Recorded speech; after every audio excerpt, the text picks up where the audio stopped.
my channel. So, today is February 11, 2025. So, nandito po ngayon sa aming barangay ang Poong Jesus Nazareno. Galing pa po siya ng Quiapo, Manila.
Ay, sige po.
Dakilang magmamahala sa atin, no?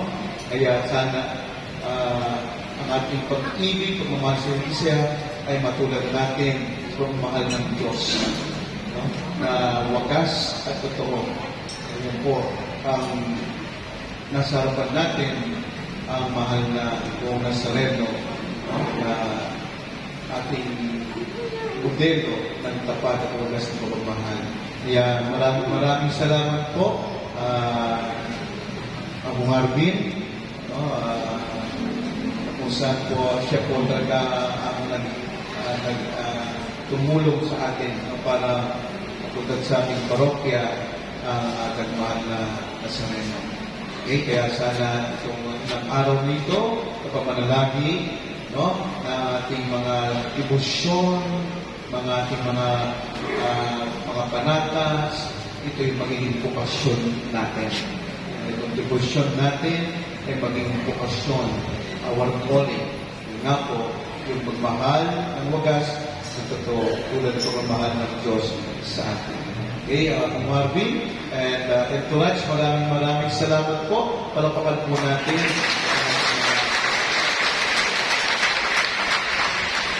Tumayo po tayo. Pagpupugan. Jesus Nazareno, Ikaw ang aming buhay at kaligtasan. Panginoon, maawa ka sa amin. Panginoon, maawa ka sa amin. Jesus Nazareno, Ikaw ang aming tanglaw at saligan.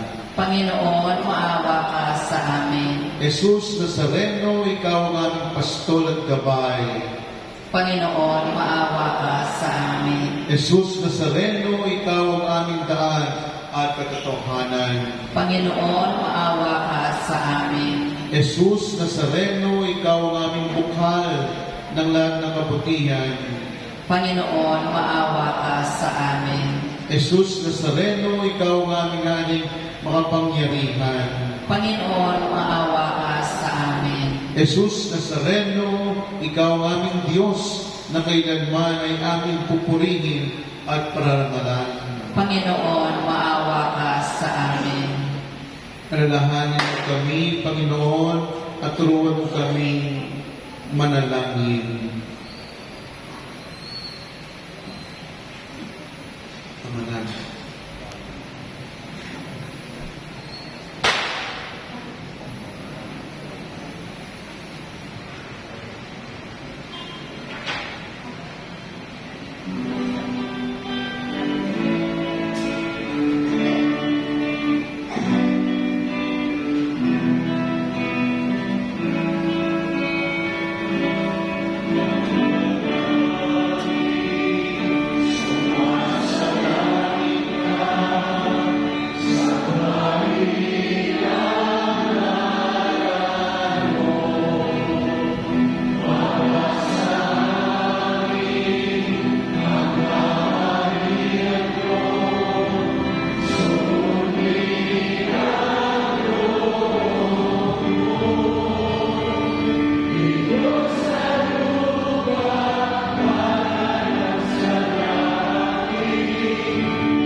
Manalangin tayo.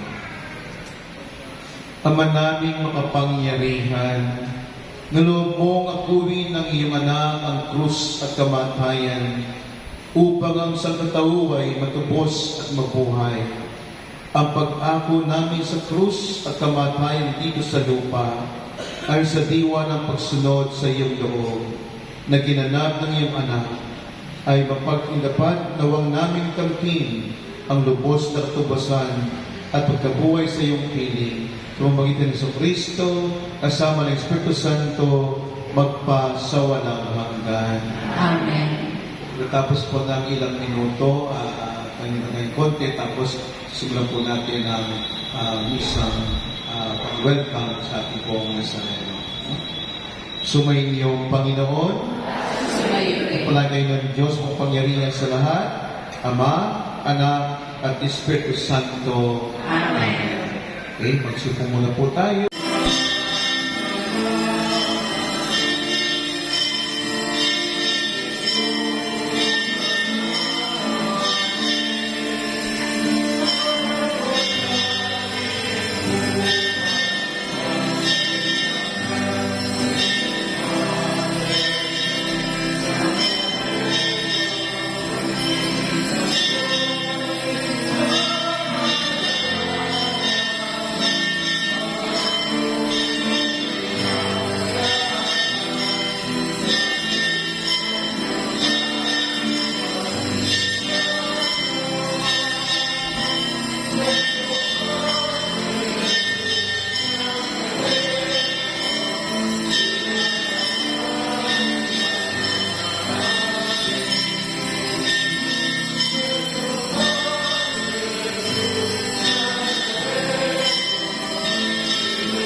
Sa ngalan ng Ama, ng Anak, at ng Espiritu Santo, Amen. sumainyo ang Panginoon. At sumayo rin. Mga kapatid, aminin po natin ang ating mga kasalanan upang tayo maging makapatumana sa banal na pagdiriwang.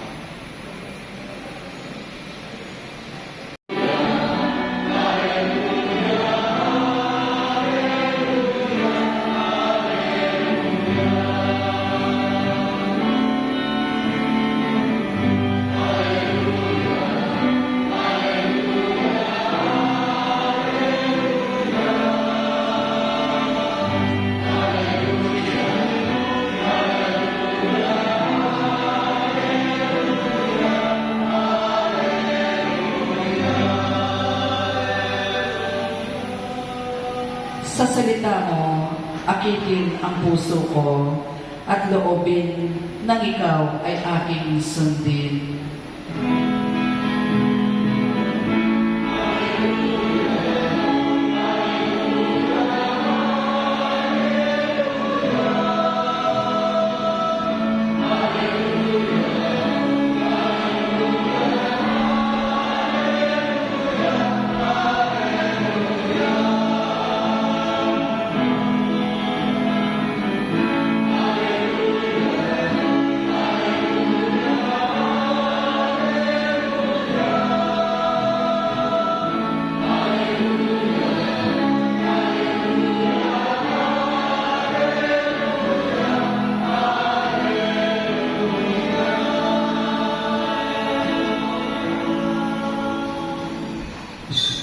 Sumainyo ang Panginoon.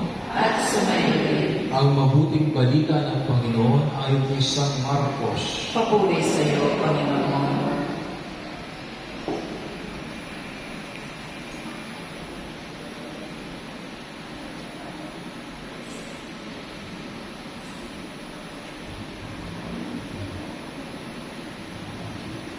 Noong panahon iyon, may mga Pariseo at ilang eskribang galing sa Jerusalem na lumapit kay Jesus. Nakita nila na ang ilan sa mga alagad ni Jesus ay kumain ng hindi muna naghuhugas ng kamay sa paraang na ayon sa turong pinananla ang mga Hudyo, lalo na ang mga Pariseo, ay hindi kumakain na hanggat hindi nakapaghuhugas ng kamay ayon sa mga turong pinananla nila sa kanilang mga ninuno. Hindi rin sila kumakain ng anumang galing sa palengke na hindi muna ito hinugasan. At marami pang ibang minanang turo ang kanilang sinusunod, tulad ng taming paraan ng paghuhugas ng mga inuman, ng mga saro, ng mga sasidang tanso, at mga higaan. Kaya tinanong si Jesus ng mga Pariseo at mga eskriba, bakit hindi sumusunod ang mga alagad mo sa mga turo ng aming mga ninuno? Kumain sila ng hindi man lamang naghugas ng kamay ayon sa paraang inuutos. Sinagot sila ni Jesus, tama ang hula ni Isaias tungkol sa inyo. Mapang-ibabaw nga kayo, gaya ng kanyang isinulat. Paggalang na handog sa akin ng bayan, ko'y paimbabaw lamang sapagkat sa bibig at hindi sa puso ito bumubuhal. Pagpurit, pagsambang ginagawa nila'y walang kabuluhan. Ang utos ng tao ay inuturong utos ng may kapal. Walang kabuluhan nga ninyo ang utos ng Diyos at ang sinusunod ninyo ay ang turo ng tao. Sinabi pa ni Jesus, kay husay ng paraan ninyo sa pagpapawalang bisa sa utos ng Diyos. Masunod lamang ninyo ang mga turong ninana ninyo. Tulad nito, iniutos ni Moses, igalan mo ang iyong ama at ina, ang magsalita ng masama sa kanyang ama o ina ay dapat mamatay. Ngunit itinuturo ninyo, kapag sinabi ng isang tao sa kanyang ama o ina, ang anumang may itulong ko sa inyo ay korban. Hangin ko ito sa Diyos. Hindi na ninyo siya pinahihintulutang tumulong sa kanyang ama o ina. Sa ganitong paraan, niwawalang kabuluhan ninyo ang salita ng Diyos sa pamamagitan ng mga turong ninana ninyo. At marami pang bagay na tulad nito ang ginagawa ninyo. Mga kapatid, ang mabuting balita ng ating kaligtasan. Pinupuri ka namin, Panginoong Heso Kristo. Magsilpo mo na. Mga kanyo, mga rosaryo, labas po ninyo ang ating mga iyandisin ay mabasbasan po, dinadasal po ang panalangin at pabasbas. Sumainyo, Panginoon, makapangyarihan, walang hanggang Diyos, tinutulutan mo kaming maglinaw ng mga estatwa at gumugit ng mga larawan ng Panginoong Kristo, ng mga kaina at ng mga banal na santo upang ang mga ito'y magpaalala sa amin ng kanilang mga banal na bumumuhay nang sa gayon sila'y aming matunanan. Sa iyong kapatiyang loob ay sinasama namin at palayan mo mapanaling ang mga larawang ito ng aming Panginoon, Apong Nazareno, ang Birhen Maria, at mga banal. So, magpapabless po tayo ng panyugay. Naway mapalapit kami sa iyo nang sa gayoy makamtan namin ang biyayang aming kinakailangan sa buhay ito at sa buhay na walang hanggan. Talagang ng Yesu Kristo, aming Panginoon. Amen. Sumainyo ang Panginoon, Sumayo rin. pagpalagi ng Diyos ang makapangyarihan sa lahat ng Ama, ng Anak, at ng Espiritu Santo. Amen. Ang bisitubos na, umayo kayo, taglay at kapayapaan ni Kristo. Salamat sa Diyos. Sa magnasyang araw po sa inyo. Viva Nazareno!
So guys, ito po ang Poong Nazareno. Galing pa po siya ng Quiapo, guys. Isang pila lang po tayo. Isang pila lang po. Magigyan po tayo ng isang pila. Isang pila lang po ang hihinayan ng passport po.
Meron sa akin ah.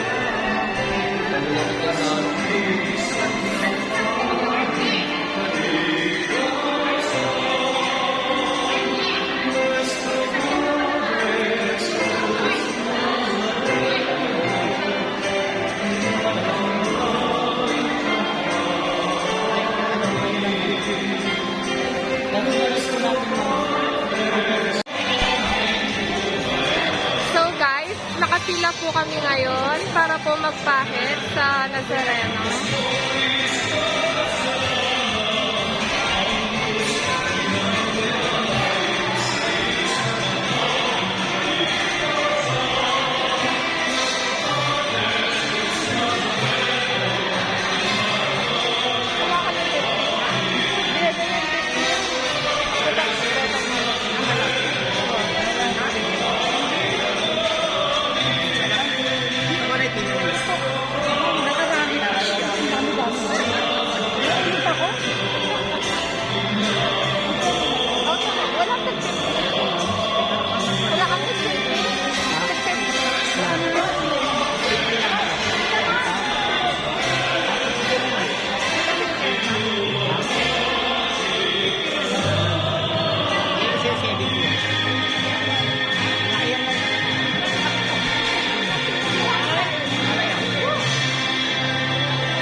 Ate Joyce!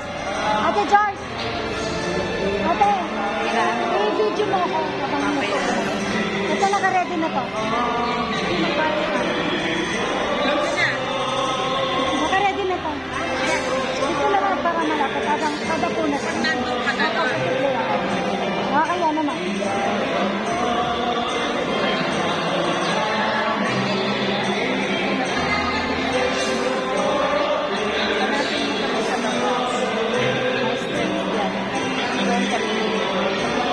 Magpapabigil lang ako.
sa labas ng simbahan, ang dami po nagtitinda ng mga santo, mga oil, rosary. Yan guys. Tapos mga panyo po, t-shirt. Tama yung ref magnet. Nanay, nasa reno na ilang. May mga calendar din po.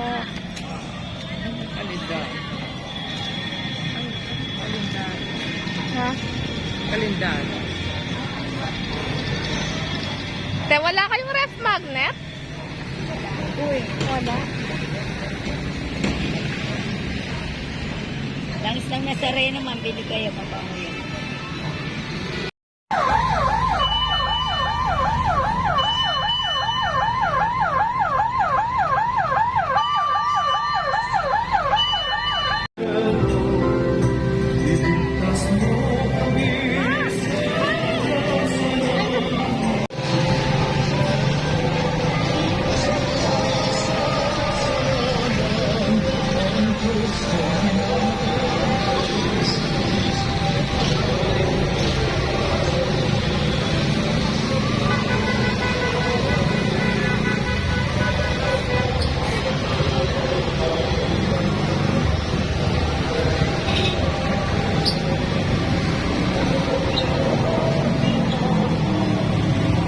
So guys, paalis na po ngayon dito sa aming church ang Poong Nazareno.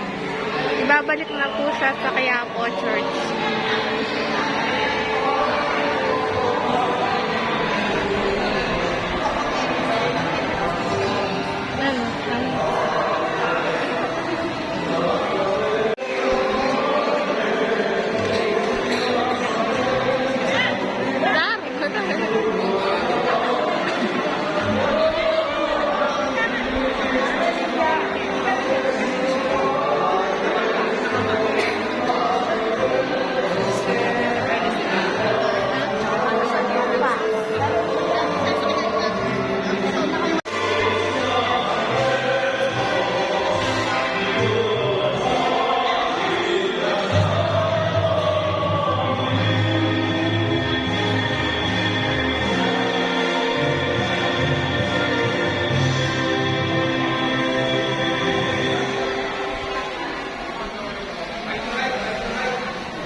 ko